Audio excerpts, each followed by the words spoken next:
Տեսեք, իհարկե սկսեմ առավելություններից, բնականաբար ժամանակային առումով ենթադրվում է, որ քննությունը ավելի կարագանա, որը իհարկե արդար դատաքննության կոմպոնենտ է և բնականաբար դրական ազդեցություն կարող է ունենալ գործերի քննության համար։ Այնուամենայնիվ, անգամ դեռ որ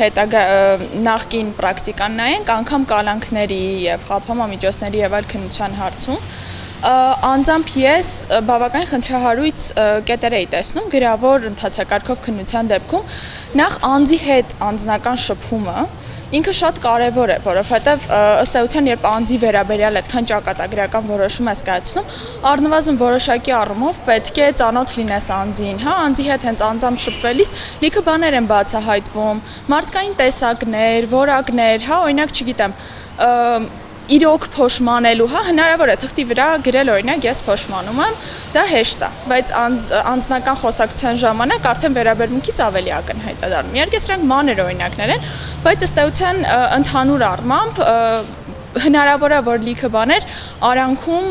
բաց թողնվեն ուղղակի գրավոր ընթացակարգով և մարդկային գործոնը հանելու արդյունքում։ Միգուցեև կան որոշակի գործեր, որոնք շատ տեխնիկական են, շատ ծավալը փոքր է և ըստ էության մարդկային գործոնը այդքան մեծ չի, այդ դեպքերում հնարավոր է պատկերացնել այնուամենայնիվ որոշակի առումով իրոք արդար քննություն, բայց ծավալային գործերի դեպքում և զգայունություն ունեցող գործերի դեպքում իհարկե դա կարող է շատ խնդրահարույց լինել և իրական արդարադատության այդ համակարգային